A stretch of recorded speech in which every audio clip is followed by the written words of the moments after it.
There. Okay, just a summary. What are we going to discuss today? I'm going to make a brief recap of the previous presentation, and then I will go into the core of my research, which is about thinking visually. What does it mean to think visually? And then what our brain sees actually, according to the research of Rudolf Arnheim. He was a German historian, art historian, and psychologist of the arts. And after that, I will touch into the issue of the Buddha's voice, which is something which Nichiren was very keen of representing the Buddha's voice. And I will explain how, in my view, he solved this issue, which was very dear to him. Then I will show a few typologies of mandalas, which he inscribed. And as you know, there are actually roughly 140 extant to this day. And it is very rare that two are identical. Some of them are similar, but not identical. So we will see an evolution in Nichiren's mandalic expression, if you allow me the term.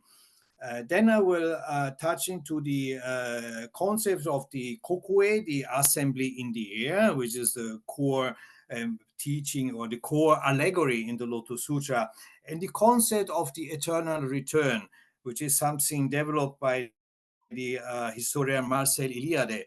And then I will touch also on the concept of personal and collective performance, and then an interesting view of lasting traces of Nichiren's actions and the history reflected through the mandala. And then I will finish this presentation with a few words about transmission and identity. Next slide, please. Okay, so what we discussed on the previous presentation, I started with from very far, from the caves, from the Paleolithic, Neo-Paleolithic times, and the relationship between image and sign as the proto scripture. Then I touch into the imagery of the Buddha, because many of you may know that the Buddha at the beginning was not depicted but alluded, and then after a certain period, the from the matura plasticity of the Buddha's image, we can see a strong Greek and Mediterranean and Persian influence, which is something that I touched last time, that Buddhism is not something Asian or Japanese, but is basically a choral work from many thinkers from the Mediterranean, and I underline Mediterranean, and to the east of Tang, China, so speak Japan, and how symbolism developed, such as the Yaksha and the Yakshi as a spirit of nature in cosmopolitan India, and that there were actually pillars at the Sanchi Stupa with depicting Greek warriors, and on in many cases they are the name of Greek donors. So we should not forget about really how cosmopolitan Buddhism really is. And then I touch into the art of the Kamakura period, which we are thought to be the Mappo era to be a gloomy period, but actually in the arts it was a very flourishing moment and a very creative moment. Then I explain briefly about Kukai, the great teacher Kobo, and mandalas, and also I touch on the contribution of Honen, which lived a century before Nichiren, which he of course criticizes in his writings, but actually from a certain point of view, if there were no Honen, there could have been Nichiren, and they had much in common. Then I tried to discuss with you what may have inspired Nichiren visually. We know more or less what he read because we know his study curricula, but we have no proof to determine what he actually saw. But there were a few sources of inspiration. Jacqueline Stone mentioned that Professor Nakao had an idea that perhaps one of the inspirations for him were the illustrated frontispieces of the sutra depicting the assembly of the air, and then he wanted to, to draw a similar concept. And then we closed the first session with the first mandala inscribed by Nichiren, which is basically the Daimoku with Fudo and Aizen flanking it, and about the legends. I mean, his permanence on Sado between truth, facts, and legends. Next slide, please. So the core of the research is based on the concept of thinking visually. Because every visual experience has an effect on the nerve system. This is the research of Rudolf Arnheim. He said, he wrote that everything that we see, such as position, depth, size, shape, and direction and form, is read by our brain in a certain way. So we respond to the things that are on the left or on the right in a very different way. And also to the shape. The most important aspect that touches our hearts or our minds is, for example, is symmetry. When we like a person, the first thing that we look are the eyes and the face, and of course we look at symmetry and harmony, and this is much more. For example, an exegete, somebody who studied religion in the sense of in the doctrinal sense, he has a different reading than an art historian who reads the picture, what is on the left and what is on the right, what are the spaces in between. This is a science that is very precise.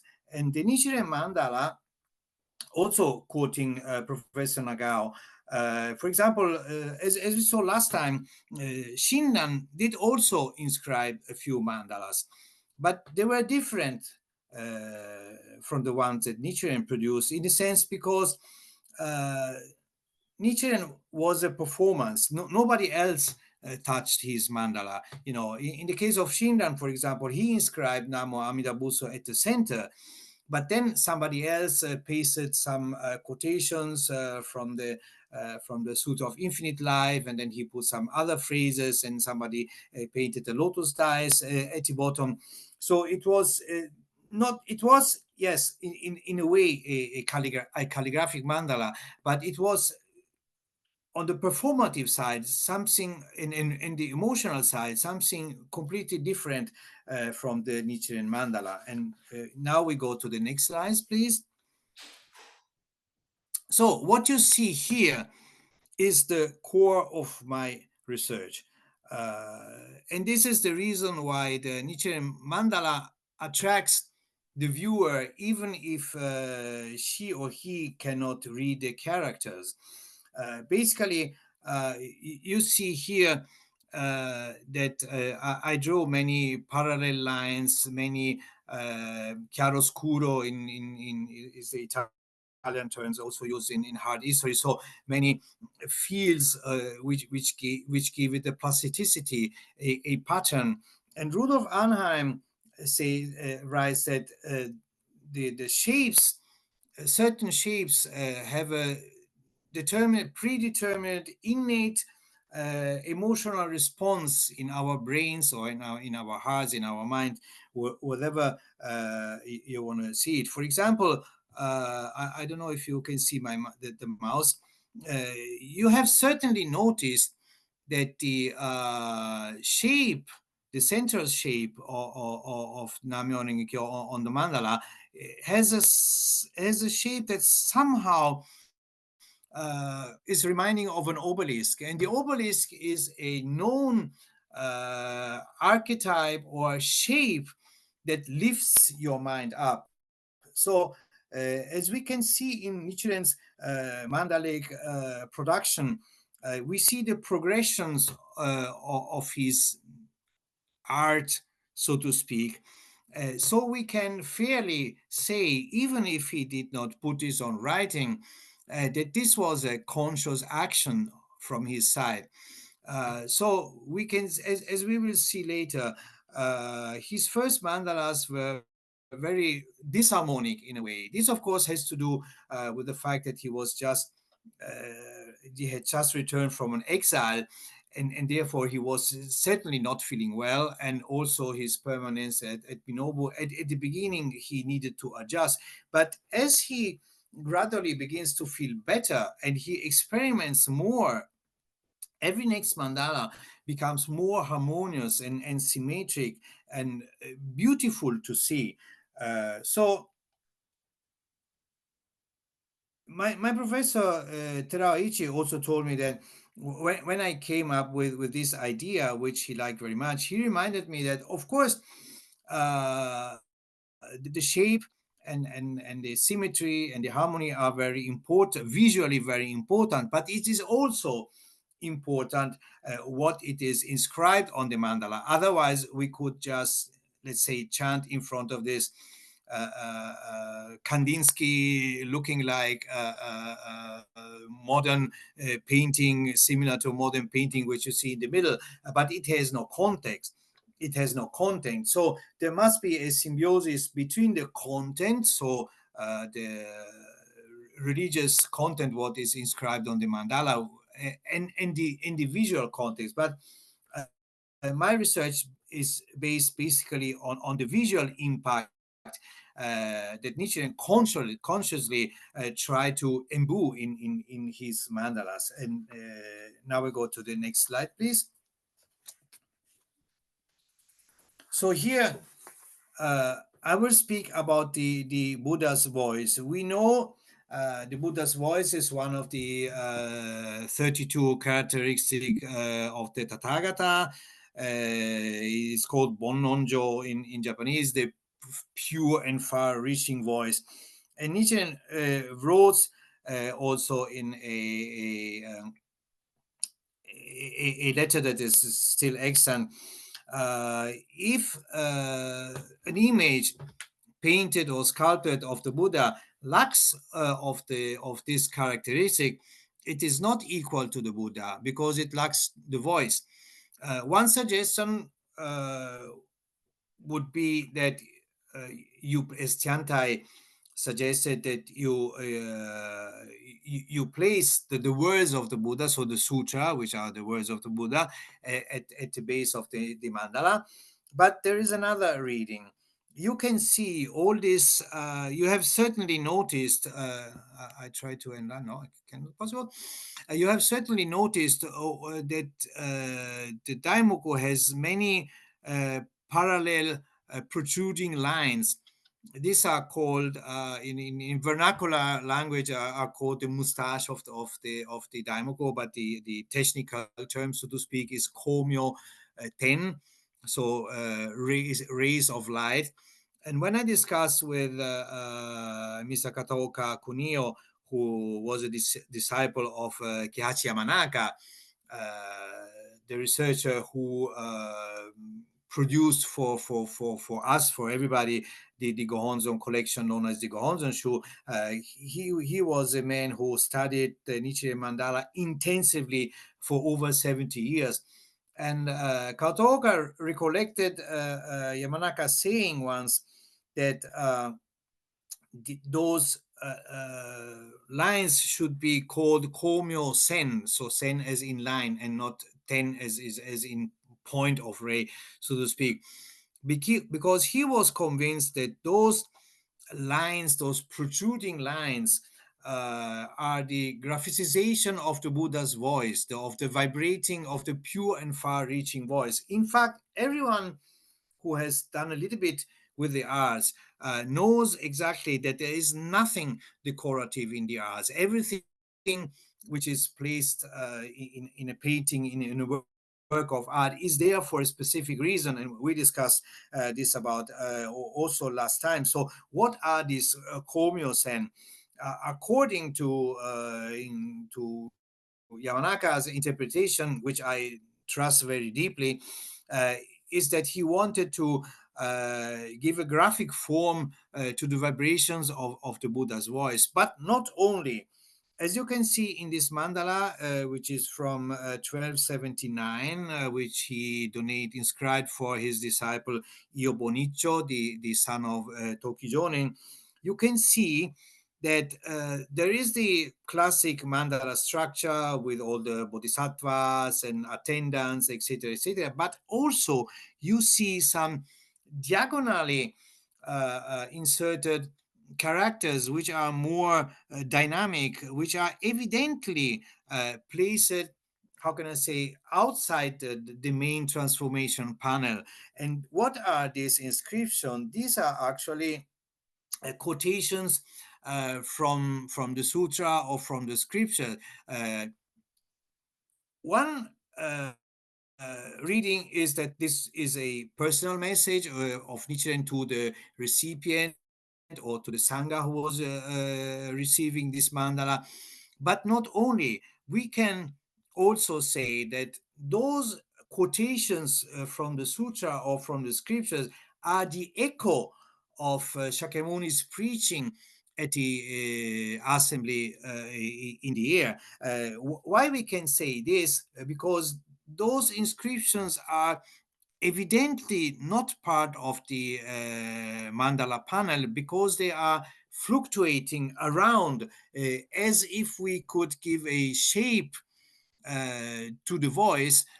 They would fluctuate in the space around the assembly of the air. So uh, in this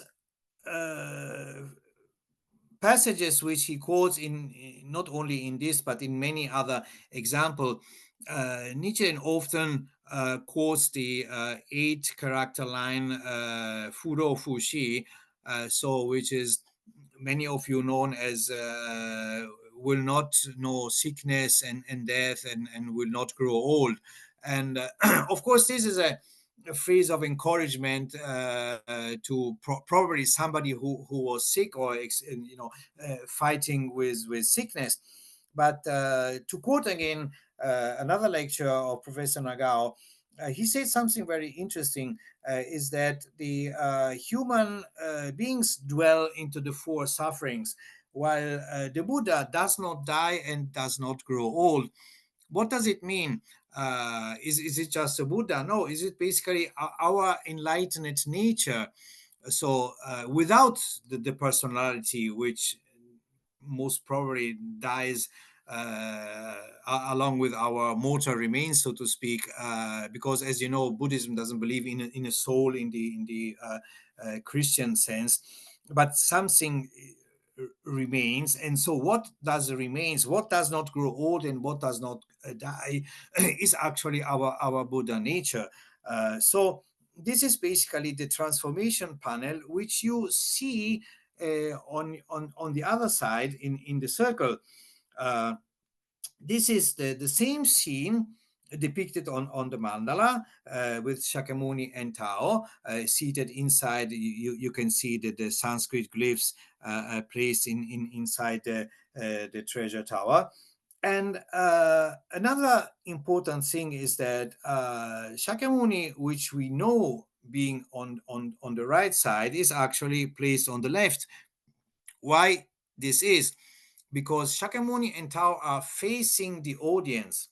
So the recipient of the mandala, which is often inscribed on the panel, is also projected into the ceremony of the air. So the observer takes part and faces Shakyamuni and Tao, which are expounding the Lotus Sutra, and the vibration of his voice is fluctuating in the panel.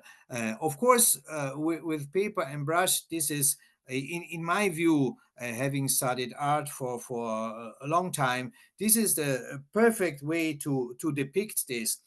And there is, for example, also another parallel which you can find in my book about this research, and which is also which I also place in my master thesis, in the European Gothic, there are some panels at Bingen in Germany in the late Gothic that depict, I think, 8 panels depicting the narrative of the Christian narrative of the Annunciation and the birth of Maria and all this typical biblical narrative.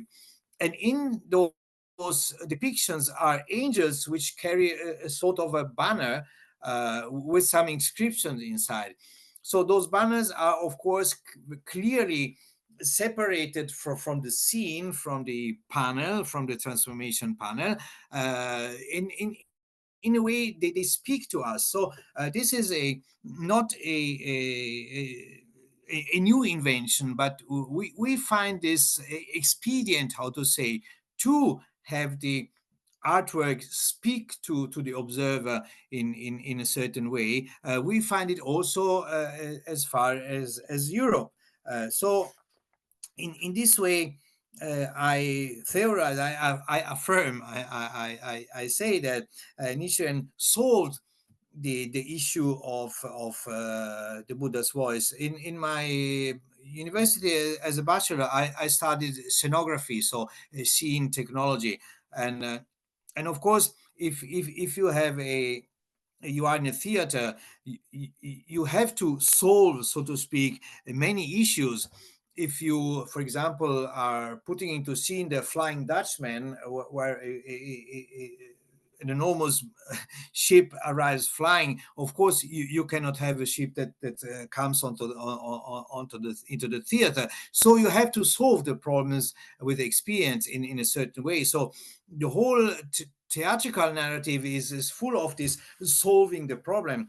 And this is exactly what Nichiren did in a way. This is a way to not to say that Nichiren was an artist, because I never want to affirm this, but Nichiren definitely was a visual person. We know that from the many surviving graphics of the 5 periods of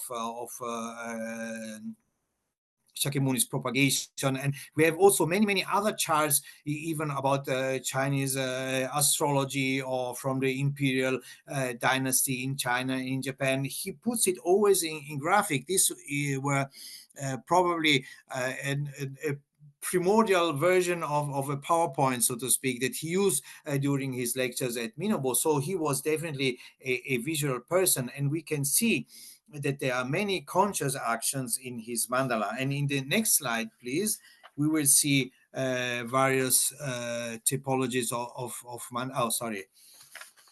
We will see the evolution in his expression on the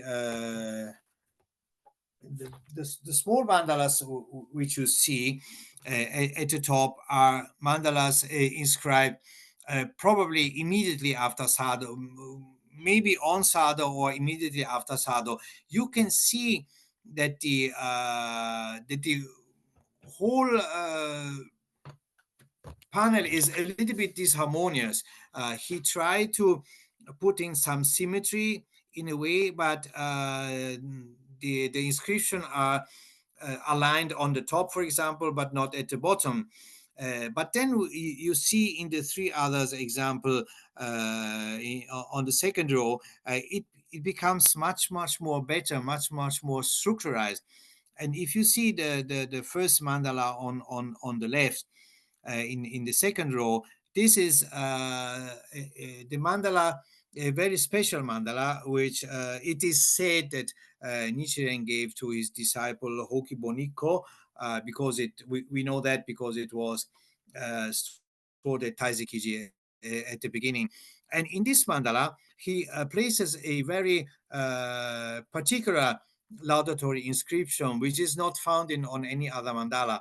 At the bottom, you see this inscription, which basically encircles in a way his cipher signature at bottom left, in which he don't use his usual standard inscription. This mandala has never appeared in 2200 years after the Buddha's passing, etc. But he inscribed This mandala has never been inscribed before, and in the three countries of India, of UAE, China, and Japan, and the compassionate father Jogyo inscribes this and propagates this for the world. So he, in from one point of view, he identifies himself most probably already with the emissary or with Bodhisattva Visishtakaritra Jogyo himself.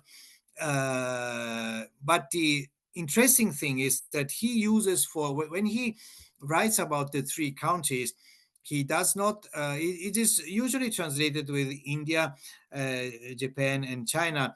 But the characters for India are actually, which is Tinjiko, is actually different. He used the character for Geshi, which is the ancient Kushan Empire of the UAZ, where actually the Lotus Sutra was compiled by Kumarajiva in the canonic form that we know now. So this mandala already tells us that Nichiren was very aware that the Lotus Sutra has been compiled in the form that he revered in the UAZ empire, which is more or less we discussed about last time, where now Afghanistan and the Kashmir is, and where much of the Buddhist art and the sutta had flourished. So we see that Nichiren draws many mandala, and none of them is equal to the others. We see also on the third row on the left the famous prayer honzon, the Kito honzon, which is a 8-sheet larger mandala which Nichiren gave to his disciple Nissho, which was older than him and survived him for a few decades. And also here he placed many of these sutra inscriptions. On the other side, we also see many quotations from the sutra. We also see that at the bottom left in the fourth row, this is a mandala that he gave to his disciple Nichimoku, which was one of the children which were sent in early boyhood to Minobu to learn directly from him. And this mandala has a very particular issue, which we will see later. It is mostly known that because Fudo and the position of Fudo and Aizen are reversed, we have no idea that if Nichiren made a mistake or if he did it consciously, and if so, why he did this. But definitely, the whole scene is what in the theatrical jargon is called a tableau vivant. So a tableau, which a tableau maybe from the forensic, for all this TV shows, police TV shows, and you see a lot of people talk about tableaus, which is basically placing on a piece of paper who was where during the crime scene, but this is the tableau. But in the theatrical interpretation, the tableau vivant is a living tableau, which is basically the stage of a theater, which with many players, with many actors and actresses placed there. And of course they are not stiff, they're not mannequins, but they are alive, and so they move. So Nichiren tried to give it a sort of a living transformation panel, so to speak. And then you see in the two figures here on the right, in the middle, I draw this obelisk, which is this is a mandala from already a mature period. This is the mandala which Nichiren inscribed to his disciple Jakonichibo, with also some dedications from his teacher Hokibo Nikko, which, as you can see, is almost a perfect obelisk, which is very harmonious. And then on the extreme right side, on the same mandala, you can see how I made all the calculation of each mandala. because with each terao, he told me you have to determine what he called a 0 point.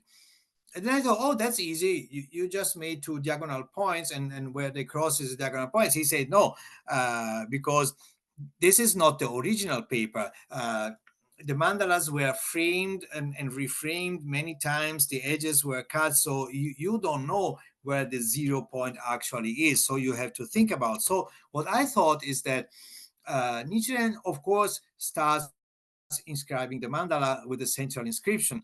So the upper character Na of Nam from Namu, it starts with a cross in a certain way. He starts with an horizontal stroke and then a vertical stroke. And where those two strokes meet, this exact point, I have determined my 0 point. From there, you trace a diagonal and then other crossing lines. And so I was able to determine all the angles, 30 degrees, 60 degrees, etc., of all those comio lines, to determine how they were actually, not only to the eye, most of them are almost perfectly parallel. And we have to remind that Nichiren did not draft the mandala. He did not make a draft like every famous and revered painter, from Michelangelo to Leonardo da Vinci. Everybody, they did a lot of drafts. They drafted, they make preparatory designs. Some of Michelangelo still survive to this day, but there are no preparatory designs for the mandala of Nichiren. Nevertheless, they have this almost perfect harmony in their shape, in his expression.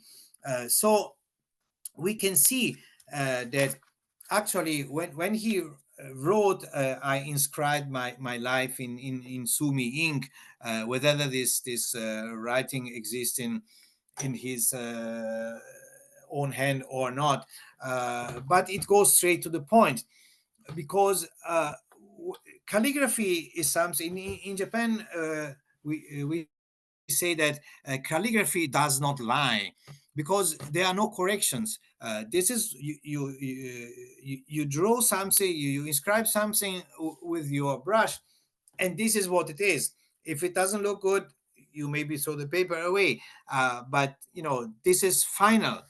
This moment is imprinted uh, in time forever if you keep it. So the actions of your body, as we will see later, are actually on the mandala itself, even better than a picture, because a photograph captures the light, but calligraphy captures the body movement. So it is more than a picture. It is actually something that you can compare to a dynamic video.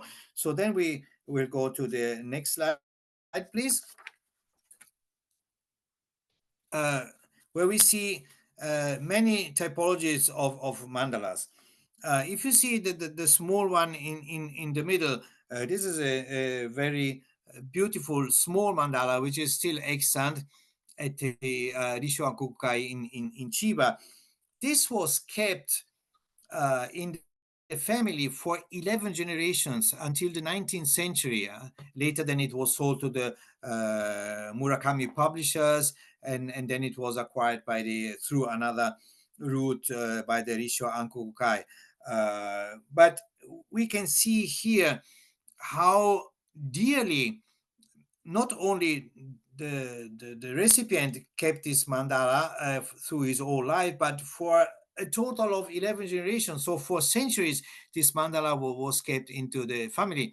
Then you see at the above it, this is a 4-sheet mandala, one of the first early that Nietzsche inscribed for his disciple. This is the mandala of Nanjo Tokimitsu. And this is also kept in the outskirts of Tokyo. I mean, you can go by metro there in a way. So you can see it every year on November 3rd. There's a special pavilion built for it. And when you go in front of this mandala, I can just tell you my sensations. Of course, you can feel that this is actually a living is actually a theatrical scene, as if somebody someone were drawing a storyboard of a theatrical narration. You have exactly this. You see this intention of Nichiren to produce something that was really captivating, and also on this mandala. As in many other, there are of course smudges and that are not corrected. You can see that his brush slipped, or some droplets of ink fell down on the paper. You can see this very clearly, but they were never corrected. Then you can see here in the middle this large mandala. This is what I dared to define an altarpiece, and Professor Terao did not get. I mean, he accepted this definition.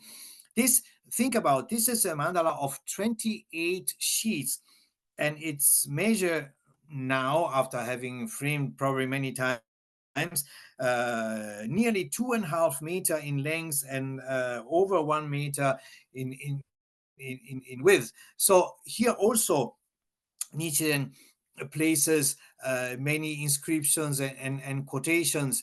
And as a matter of fact, if you can see the whole picture, you can see that at the end he here kind of ran out of space, so he had to place some other figure in a different position where he puts it usually.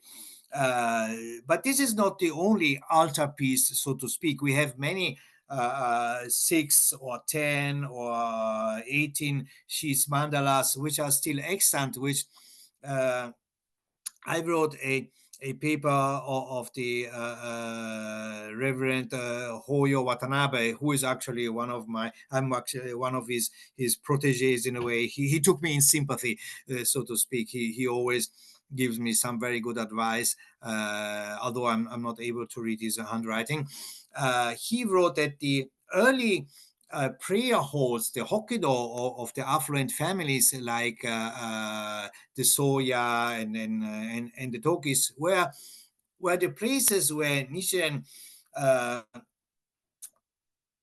were destined to these large mandalas. You see these other mandalas on the extreme right, which is undated, but we can guess from the calligraphies from the late 1274. He places here in the upper row, he places Mahavairochana, so the Buddha Dainichi from the Taizokai and the Kongokai, so from the Diamond Realm and from the Womb Realm. So actually what he later vehemently criticized, Lucia Dolce mentioned that probably Nichiren placed those two esoteric Buddhas to symbolize that all Buddhas are emanations of Shakyamuni and therefore are inferior to him. This is also one interesting reading. But another reading would be also that his esoteric roots were still very present at this time, when he already came back from Sado and was active in Minobu. And also, as we will see later, or no, you can see, I'm not sure if you can see my mouse. If you see on the left, on the Fudo, you can see an horizontal squirm, or anyway, you can see that he inadvertently his brush slipped, and he placed some vertical sign which has no place, which has nothing to do with the inscription of Fudo. But this also, it was not cancelled. It is still there. So the whole performance, the whole body movement, his whole actions are still imprinted on the mandala originally as they were. And we will go to the next slide.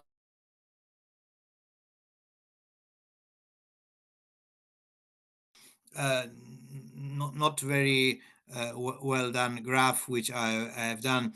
You can see another innovation of Nichiren, which is the depiction of the assembly in the air. You can see on your upper left the mandala structure, which was usually in the esoteric mandala, like the Kongokai and the Taizokai and other mandala, is always the seen from the top. So the mandala seen from the top would be this rhomboid that you see on the upper left.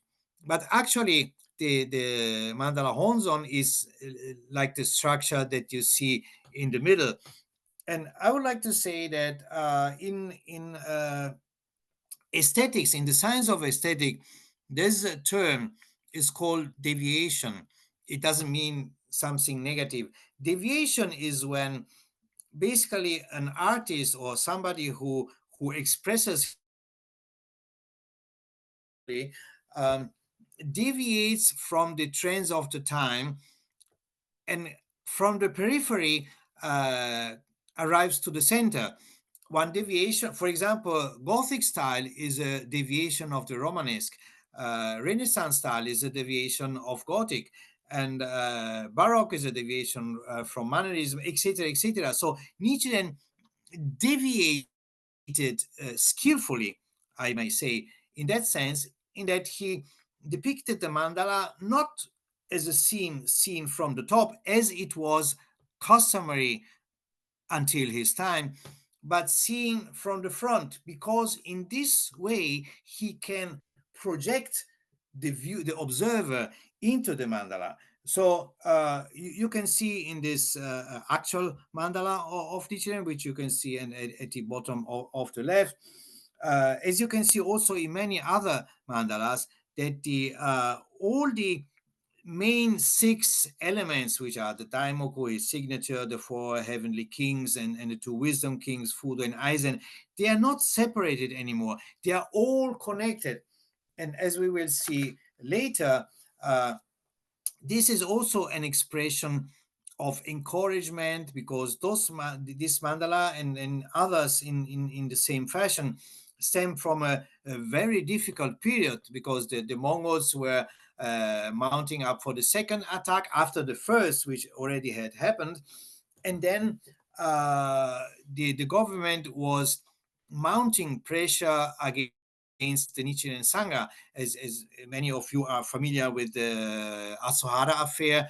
Jacqueline Stone wrote a very beautiful paper, which is titled The Asuhara Affair, which is very lucid and straightforward and competent.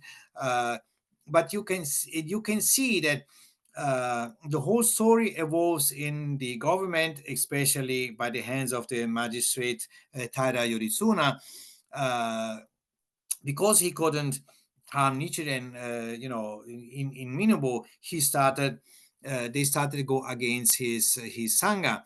And this point is also very important, because in the period after Izu and before Sado, Nichiren, you can read it in his writing, he started to develop a very deep sense of gratitude with his sangha. So they actually were becoming one entity in a way, because Nichiren, as we know, started to read all the happenings in his life from the viewpoint of the living the text of the Lotus Sutra. And so he considered also his friends, his supporters, as envoys of Shakyamuni Buddha, which were assisting the votary of the Lotus Sutra, who was propagating the sutra amongst the persecution. And so this narrative has to be can be reflected also in the mandala, which becomes more not only from a exegetical or from a doctrinal point of view important, but also from an emotional point of view, because Nietzsche embraces and wants to embrace and protect everyone, and he does so also this visually. And next slide, please.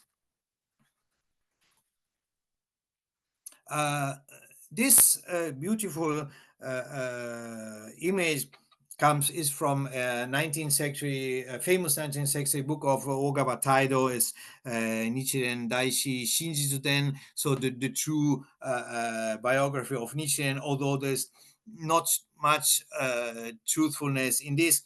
But the reason why I chose this image, this is the scene which is depicted when Nichiren inscribes the first Sado Shiken Daimandala, which unfortunately does exist today only in the form of copies and transcripts from later abbots of Kuonji. So we have actually no proof that it ever existed in Nichiren's hand, or it was something an icon created later. But this is, in a way, this is not really important because the important thing is that uh, this image tells us, in a way, depicts what might have been the situation of Nichiren inscribing the mandala. We see that here he is not alone.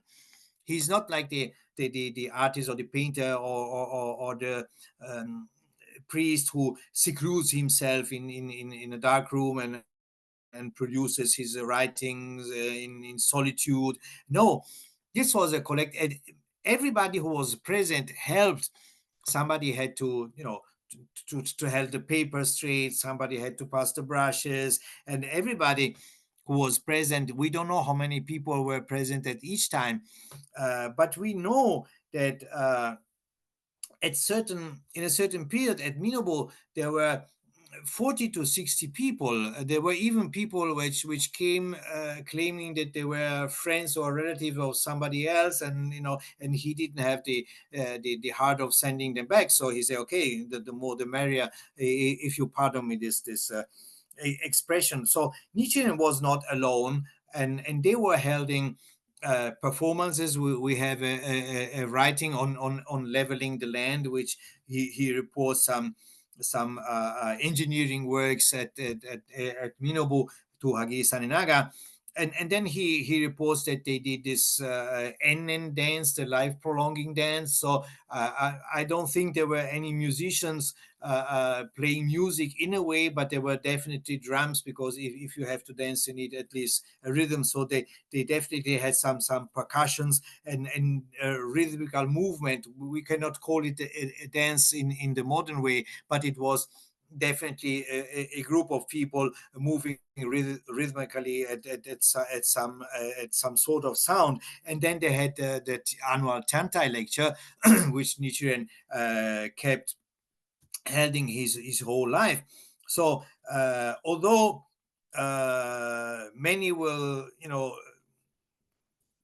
probably be horrified if I dare to say that there are similarities with the concept of happening as in Alan Capro in the last century. So of course it has nothing to do with it, but definitely the point in common was that it was not a solitary performance, and perhaps on a day where there were performances, artistic performances in a way, and there were lectures, same as the definition of Alan Capro. So the similarities, of course, ends here, and I'm not daring to put the two things together.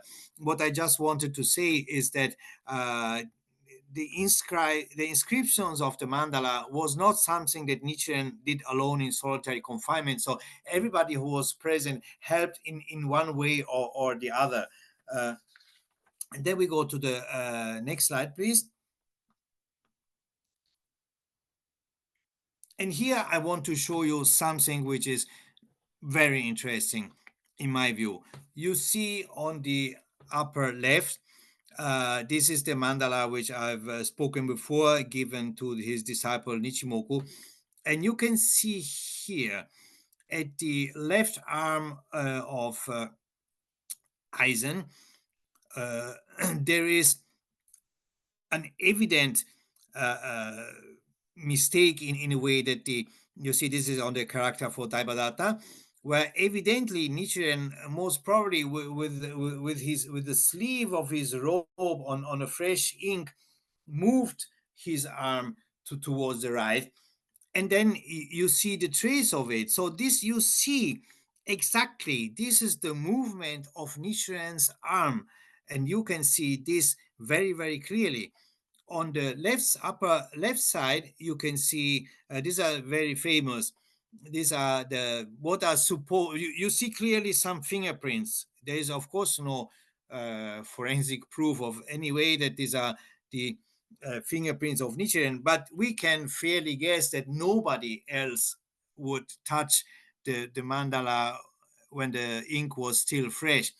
So we can fairly say that these are Nichiren's fingerprints on the mandala. This is not the only case. It's probably one of the most famous and displayed case, because the others are more smaller and difficult to detect. But if you can see the enlarged pictures or original pictures, you can see that it's not full in a way of fingerprints, but this is not the only case, definitely. Then you can see something also very interesting on the lower left. You can see this comio line, which is divided in you can see it is divided actually in three. So you can see basically that Nichiren came down with his brush. He stopped for a microsecond, maybe to breathe, and then he continued. And then he lifted his brush once more to finish at the end. And this is a continuous line. So this all happened in a fraction of a moment, maybe, but is definitely there. And you can see that, and everybody can see that. Then you can see on the other right at the lower right side, this is the famous Rimetsu Doji mandala, which is, I believe, this is very cherished. This is called also the Shute mandala of Nichiren Shu. Is the large 10 sheets, I believe, mandala, which was given to Nichiro, most probably because he put his signature on the back, and it was enshrined at his deathbed. And you can see here the character Ren. Is the famous snake. Somebody called it the Yagi Honzon, so the snake Honzon, because you see this komyo line, which uh, goes towards the right. And here also you can see he starts from the bottom. He make this circle around, and then he goes to the left, and then actually he stops his brush for a microsecond, and then he continues, stops kind of again, but doesn't lift his brush, and then he finishes. So all those mandalas and many others, each of them actually tells us many stories that we don't find in exegetical writings, but they are definitely there. And then we go to the next slide, please. We can see also that the mandalas are narrating history. Actually, I mean, the history that you read in the textbooks, and the history of the Nichiren Sangha. For example, on the left side, you see this small one-sheet mandala, which Nichiren gave to a lady named whose name was Kamehime. She came along with. There are three very almost identical mandalas given to believers named Kamehime, Kameya, and Kamewaka. They were the children of Chiba Yoritane. Chiba Yoritane is a historical person which is known, and in the books of history, which we know that he was somebody from the Chiba clan, which had fiefs in the southern Japan, or what became then awarded later. That we don't know. But definitely, what we know is that in the Bunmei no Yako, so in the first Mongol attack in 74, at the 11 months of 74, he fought in that battle.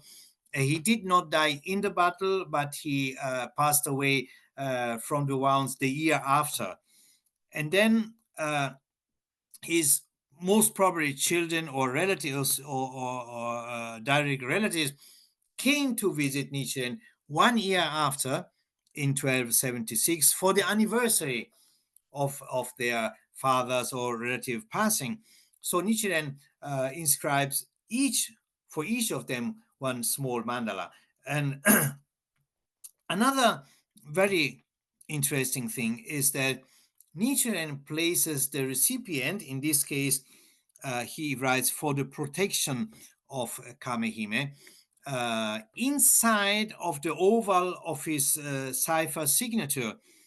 We can say in a way that she is not only, how can I say, inside the tableau, but Nichiren is in a way embracing her, because in the other two mandalas you have exactly the same, that the recipient is inscribed inside of the soil. This is very rare. You don't have it on any other mandala. So you have a lot of history in the mandala. In the next one, also from 1276, this is a historical fact, not related directly to Nichiren, but this mandala is at the Omosu Seminary, so the Kitayama Honmonji temple, and it is said, you can see that there's a square cut out and put some additional paper inside at the bottom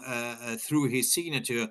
And it is said that it is because a bullet that was aimed at Tokugawa Ieyasu, uh, so the legend says, uh, hit the mandala and not him. So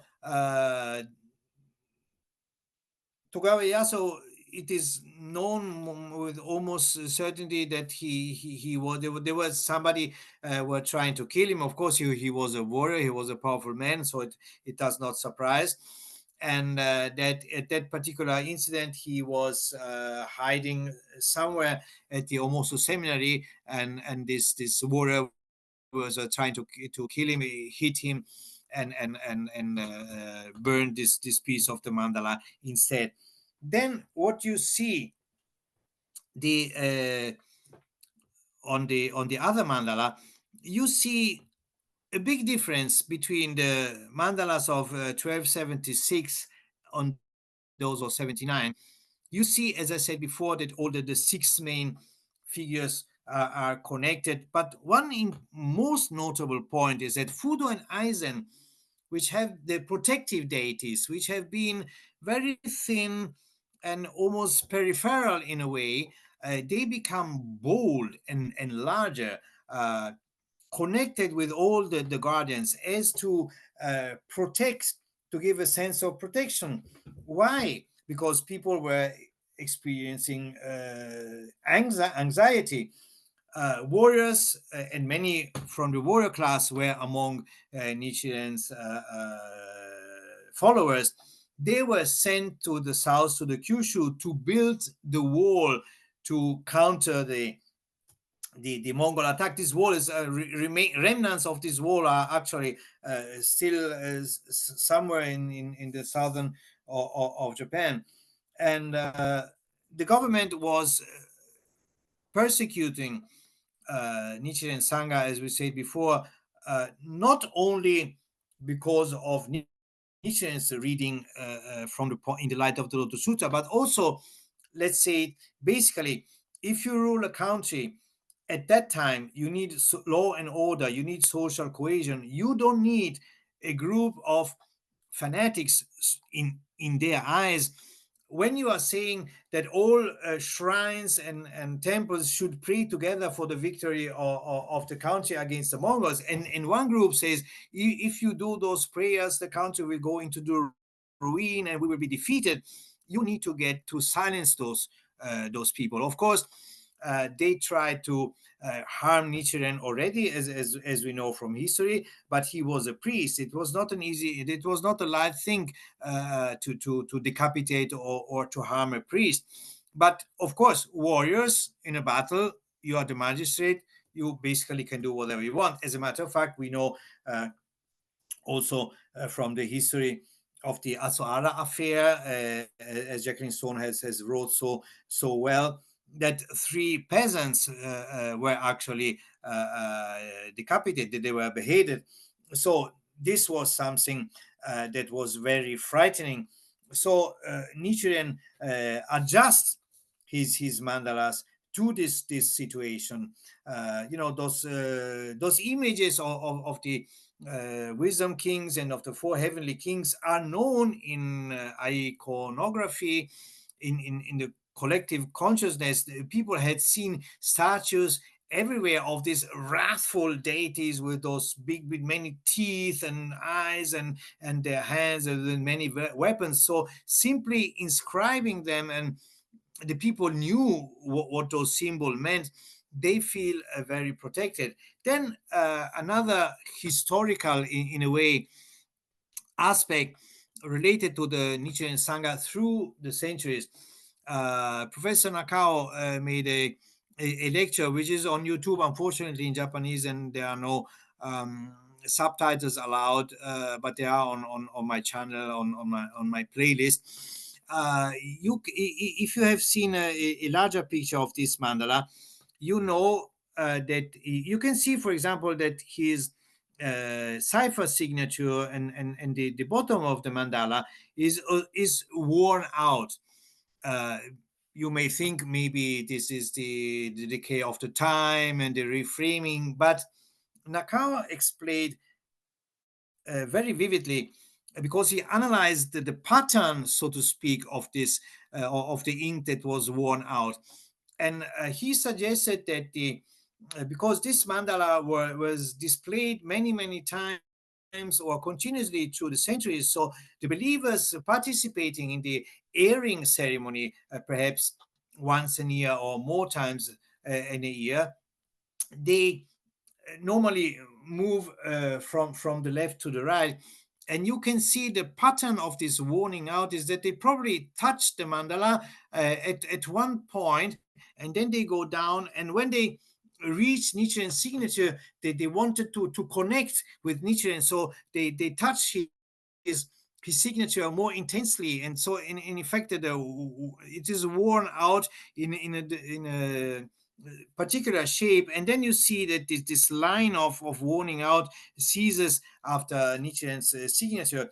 So there are many things that you can read in the mandala, if you want. And then we go to the last slide, please.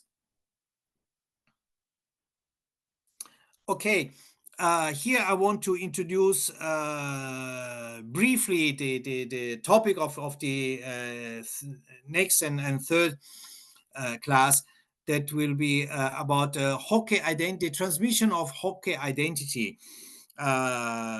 We know, of course, that there has been in the past centuries harsh debate among different factions, so to speak, especially the Fuji factions against other factions, claiming that the other faction has misunderstood or betrayed Nichiren's message. But let me state very clearly, there were no traitors, there were no misunderstanding.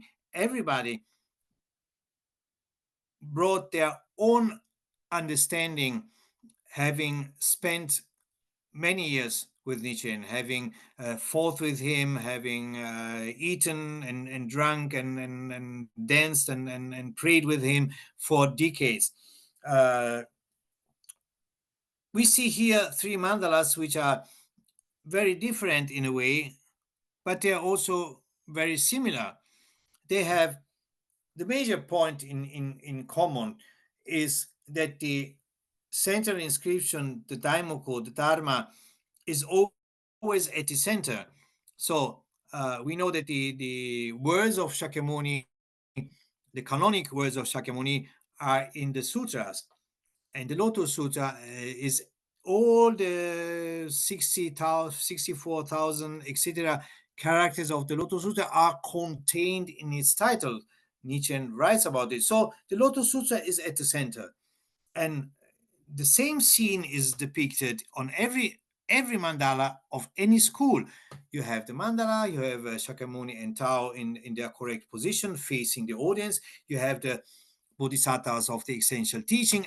I don't need to tell you this, because I'm confident that everybody who is listening knows at least a little bit about what it is inscribed of the mandalas, and also there are plenty of books and website that you can check. Of course, there are identitarian differences. You see on the left the mandala of Benbo Nissho, so he is his first and chief disciple Nissho.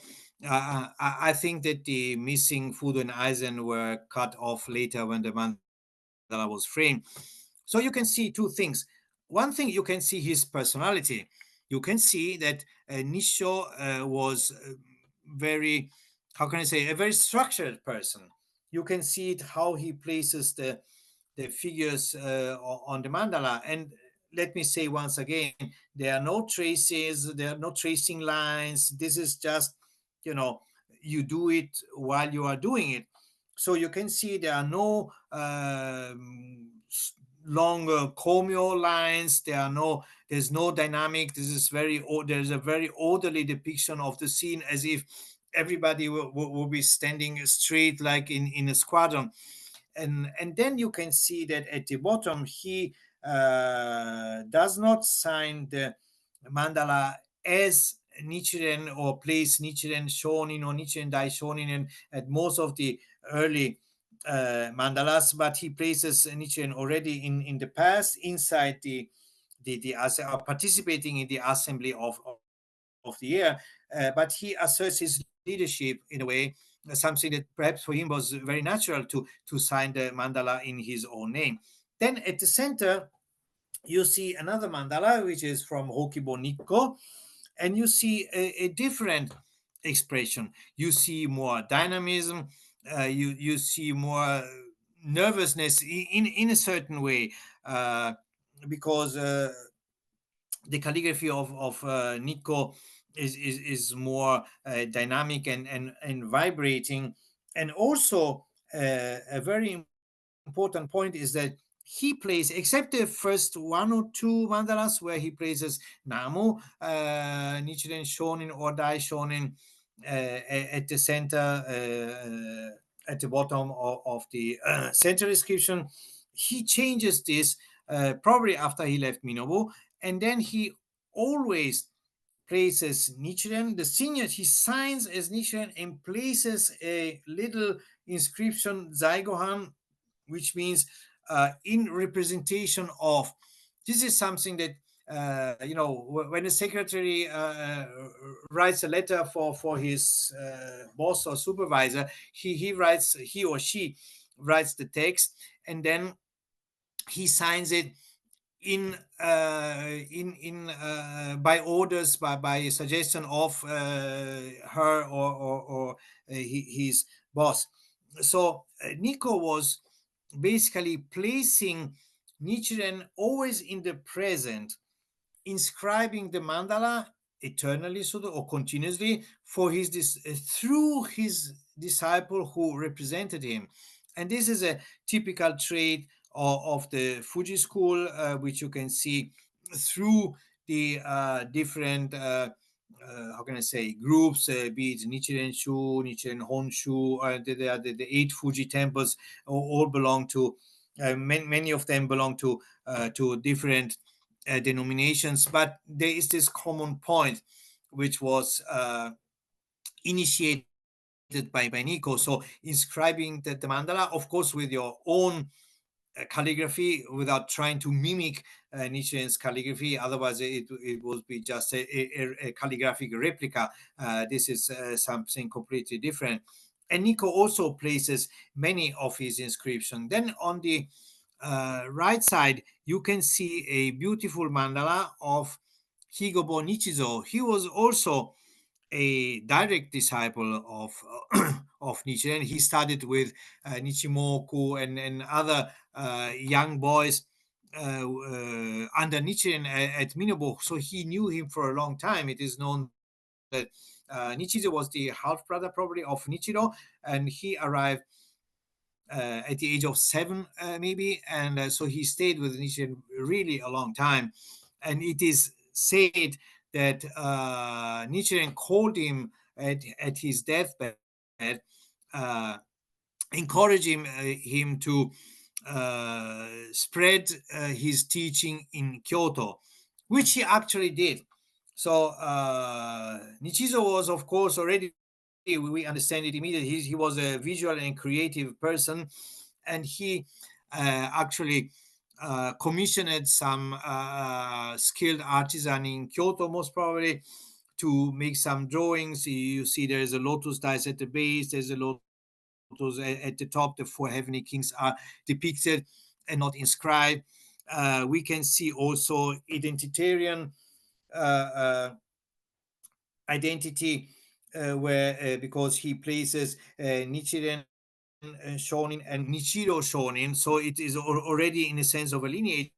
In other mandalas, he places the six elder disciples, the Rokuroso, all on the mandala. So he acknowledges the six elderly. And then also he has a very particular trait. If you look at the daimoku in this mandala, you can see that the komyo lines are protruding upwards, and this is not a unique case. It's actually a very particular trait of Nichizo, and which was also continued by many in his school. It's called the Nami Yuri Daimoko. So Nami Yuri means basically the wavering wave or the vibrating wave. So he also, if you see mandalas or inscriptions outside the temples engraved in stone, which has this nami yuri upwards leaning daimoku line, you immediately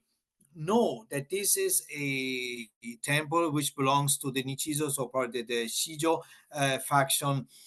You know that immediately. So the mandala is a perfect matrix which enables all successors, even to the present day, to express their personalities.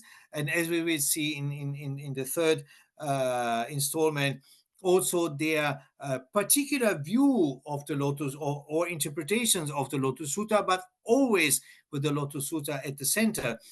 So you can see a lot of ideas. So the biggest identity is, of course, that uh, everyone in every Nichiren school uses the mandala.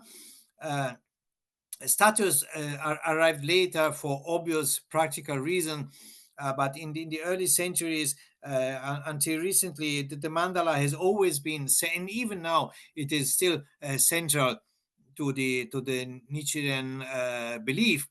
So apart from all those differences, the Daimoku, so the title of the Lotus Sutra, is always at the center, and the scene is always the same. Just the angle might be different. This is the only difference. And this concludes my presentation for today. And then if you have any questions or curiosity or whatever, I will be very happy to reply to the extent that I can. Thank you so much, Luigi. Really appreciate this talk and all the talks, of course. But that was very interesting. Yeah, so now would be a good time for people to ask any questions. You can raise your hand or put it in the chat. I don't see anything quite yet. Well, we're waiting to see if anyone has any pictures. I was wondering about a couple things. One is, I know we talked a little bit about Aizen and Fudo, in your last presentation, but I've often wondered if they have kind of the function of the Neo, the two guardians outside of all the temple grounds. Do you think that might be the case, or are they just totally different than the Neo? Oh, well, they have definitely a protective function. This is out of discussion. So you can fairly compare them to the Neo outside of the temple. Also because the iconology is very similar. I mean, sometimes I have, if you don't look closely at what kind of diadems or accessories do they have?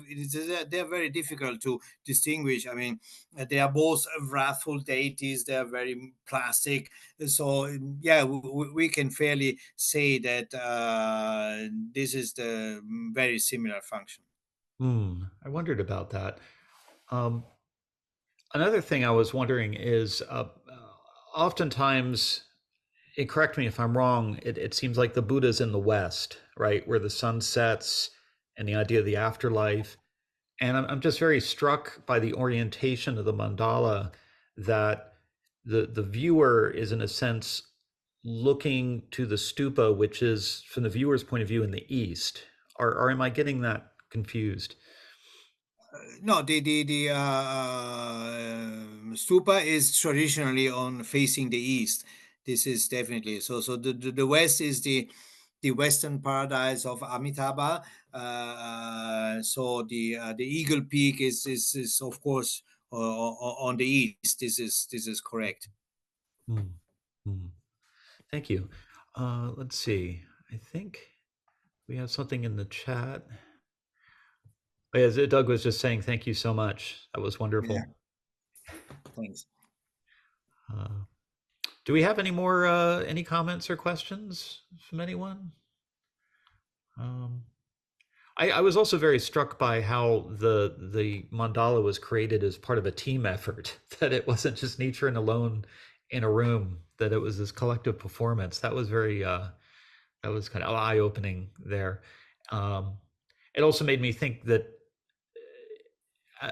not just a performance, but like a ceremonial act. That the inscription of the mandala was probably preceded by like the chanting of daimoku and sutra passages. I know that at Mount Minobu, when we copied sutras, we wore like a little mask or put a little paper in our mouths. So it was like this. Like you said, Nichiren was not just an artist, but was performing this as a ceremony, as a sacred act. And it was just interesting to see that that was one that was collective and not just singular.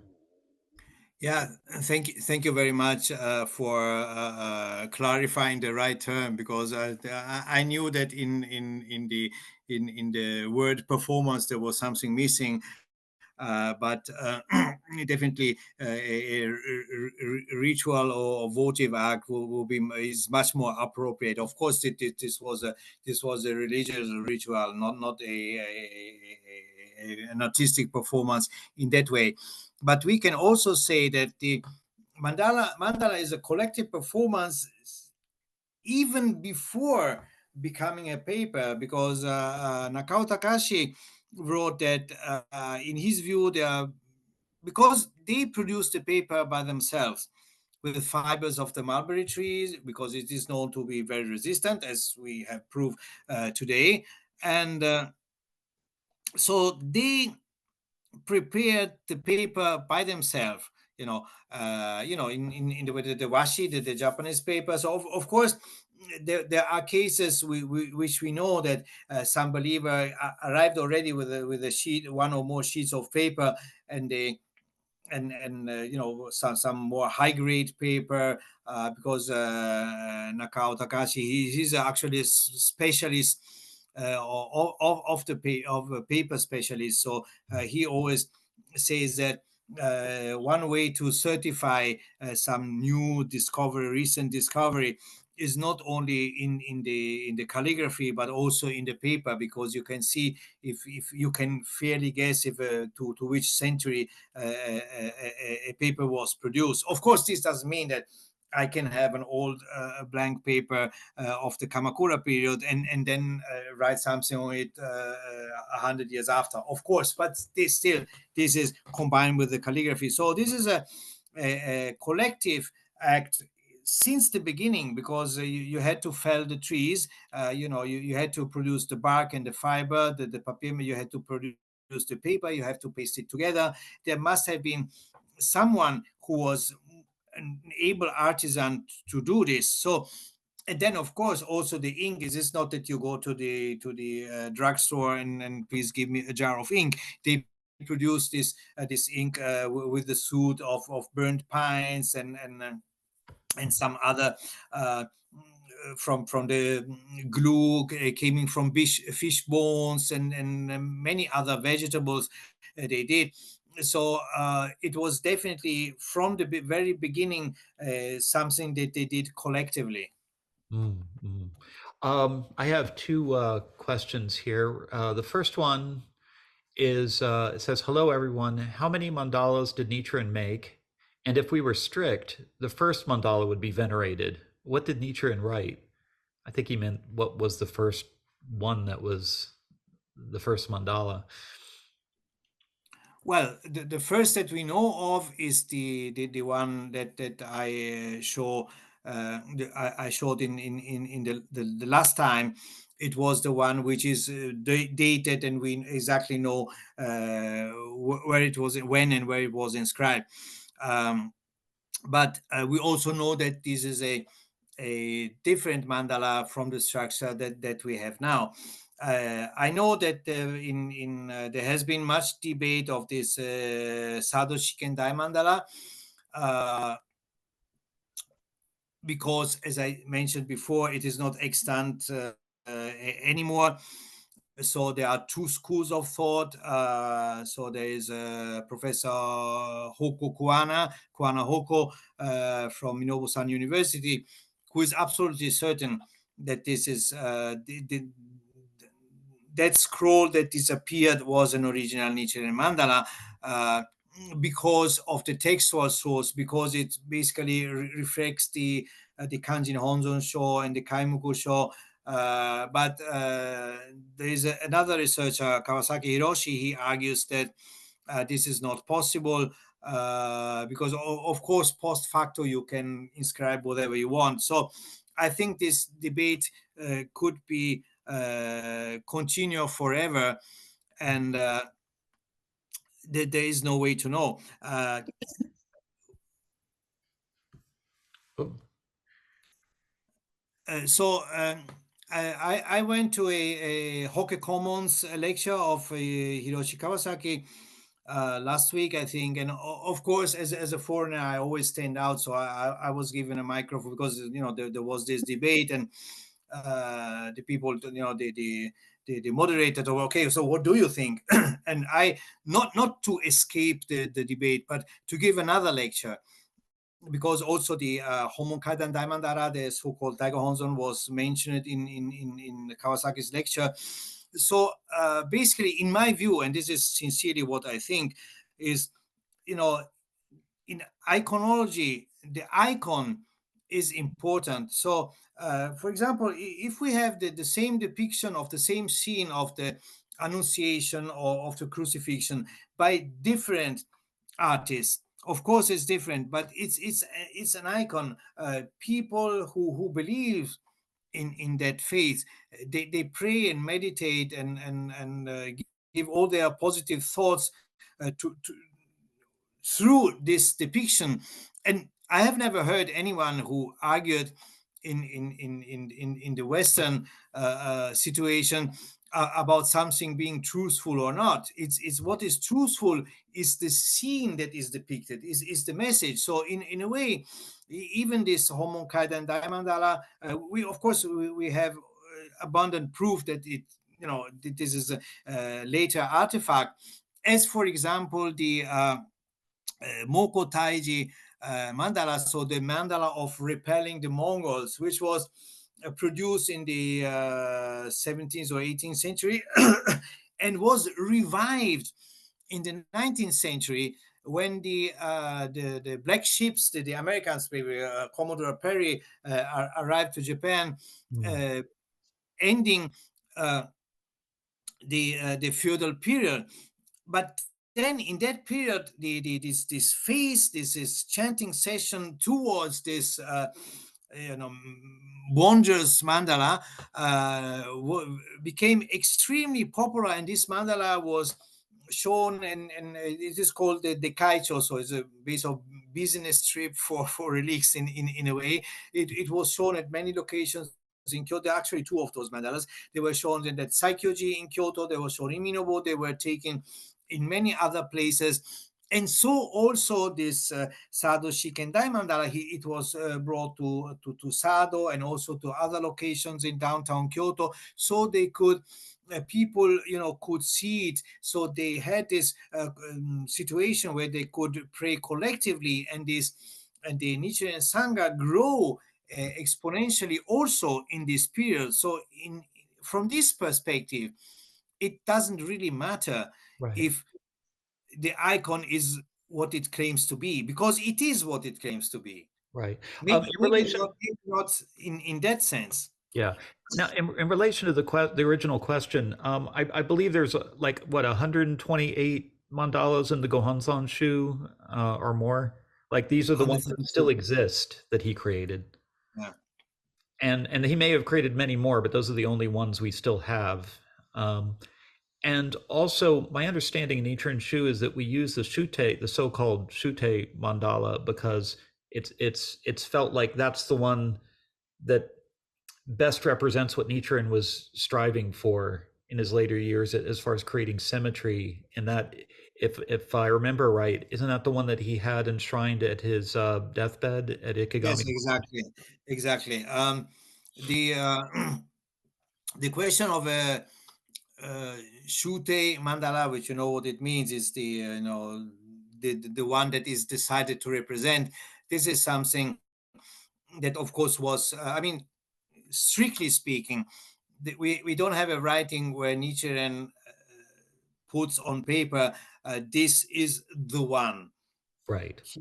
There's no place. So whatever you decide later, as a group, of course, with authority, with much authoritative thought, and I think this is a very significant, is a historically a significant mandala, is it is visually a significant mandala, is a large mandala, giving for a sangha, giving to his one of his closest disciple, who was basically, we can say, his foster son in a way.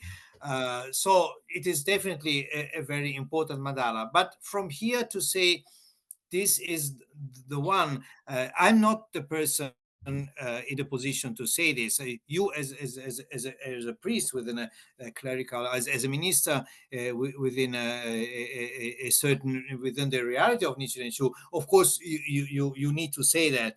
But if we speak broadly to, let's say, to Yeah. anyone, I cannot be Right. affirming this. If you ask me personally, which one I like, and watch me making the quotation marks in the air, it is actually the one that I show in the slide, that one that was given to Jakunichibo, but not because of a particular reason, because in according to the parameters that I gave in my research, it is the one who most expresses Nichiren's vitality and allow me to say artistic expression in a period where he was at the peak of his predication, and and so to speak, at the top. He and his sangha were at the top, but this does not mean that it has a special,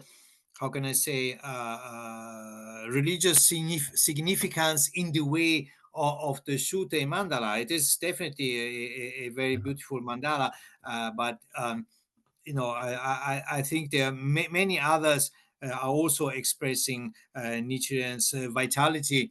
And Right. as you mentioned, like in the Gohonzon Shu, there are 132 actually, and oh, I'm sorry, you are right, 128.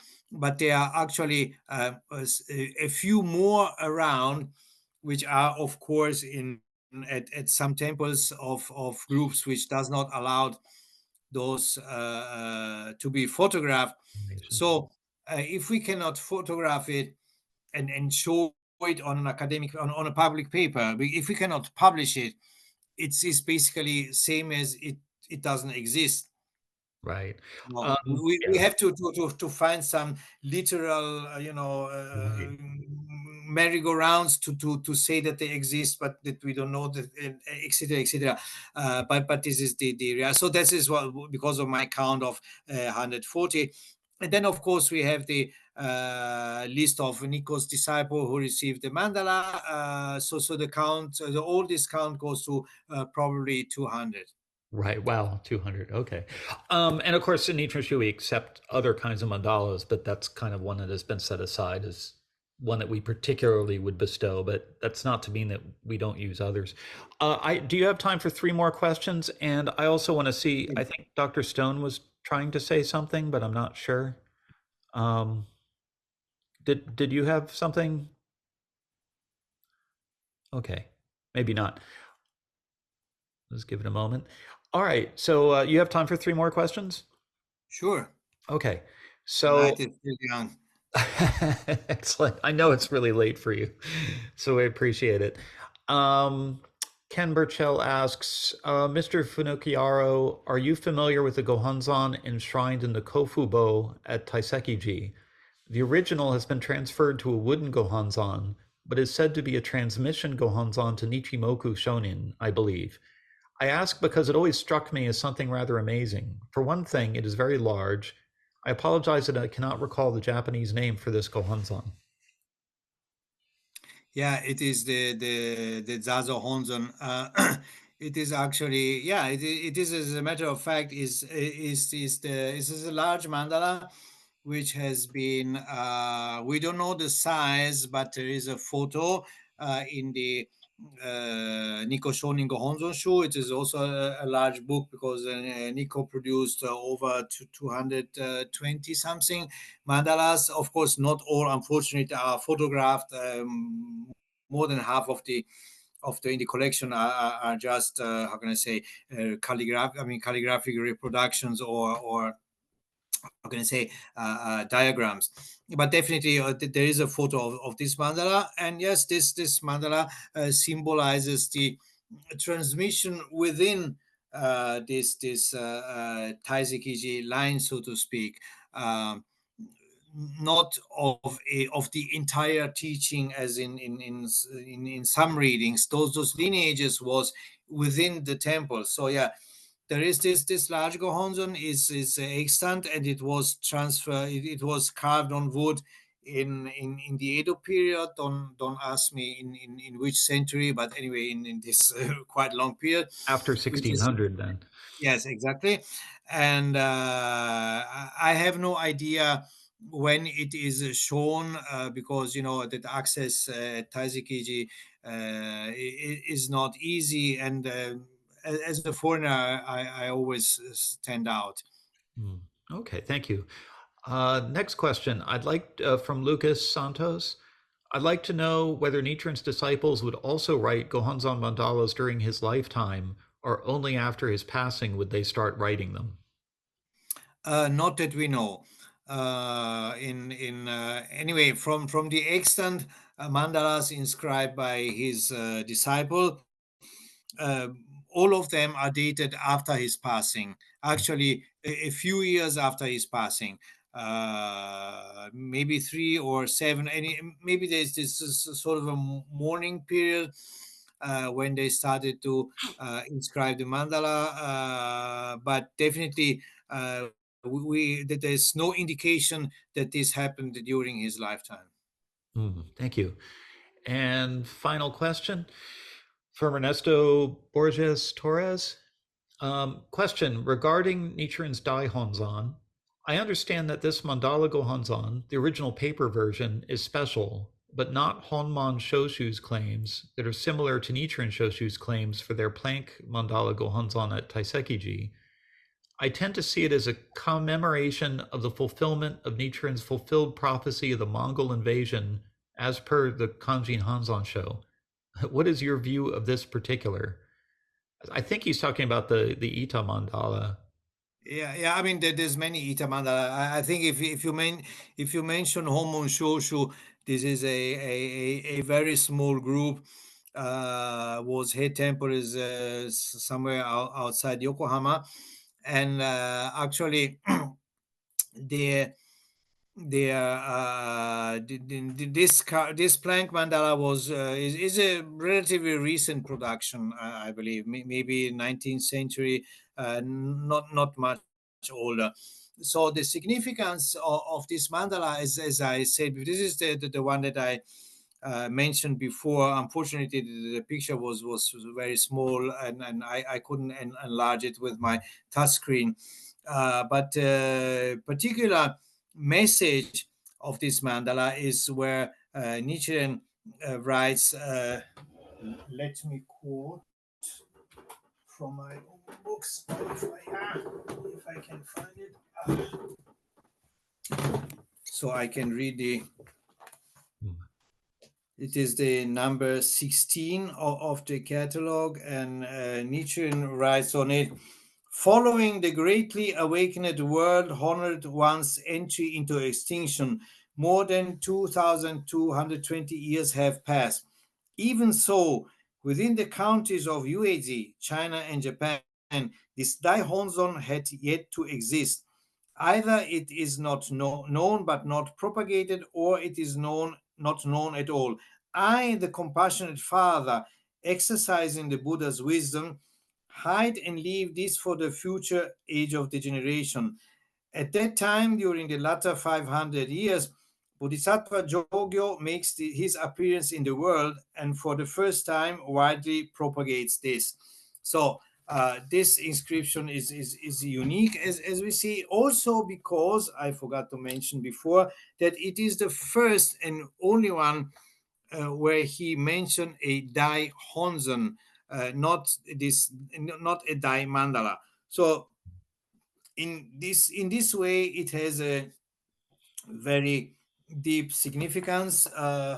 This is a bigger picture. I'm sorry, I'm not good in the left and the right.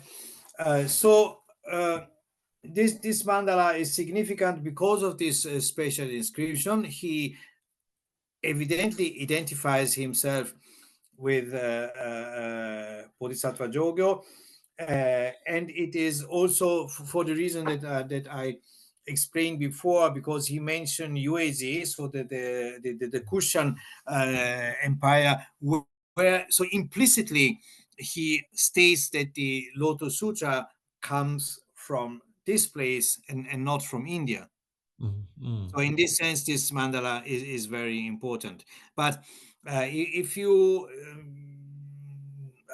I'm not sure if there's a reading about the Mongols, and of course it was the Mongols had yet to attack, or were attacking, or just attacked for the first time, the Bunei no Yaku, the Bunei battle. But I have some difficulties in putting some additional reading into it. Nice. And of course, when Nichiren says Honzon, Dai Honzon, I think many Americans think he's just talking about mandalas. But this term Honzon means focus of devotion, that is a generic Japanese term for whatever is most respected or revered. So the mandala is, in a sense, a way to depict the Honzon. Is this correct? Exactly, and I thank you very much, you guys, for hinting at this definition, because I think most of you remember when it is generally still called the object of devotion or the object of veneration, but object in the sense, not in the sense of like this glass object, like in object and subject. You are the object of my thoughts, you are the object of my love, in this sense, object and subject.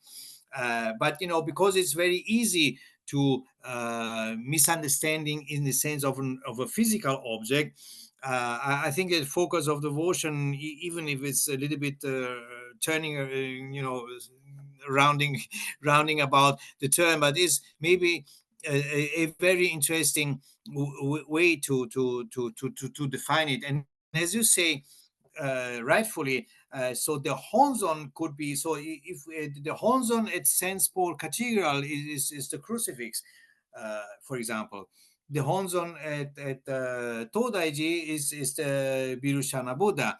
So the Honzon is this focus of devotion. So in this sense, defining the mandala, which is an object, as the Honzon, he is implying that the focus of devotion should be the mandala. In this way, this is a correct reading, Mhm. Right. in my humble view.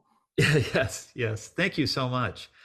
Um, well, I think that's we've gone way over time, which I'm glad you were able to stay up and answer all these questions. Yeah, once you are out, um, well, I think that will be it for today then. And I want to thank you for your presentation and for staying and answering questions. I want to thank all the attendees for being here and for your great questions.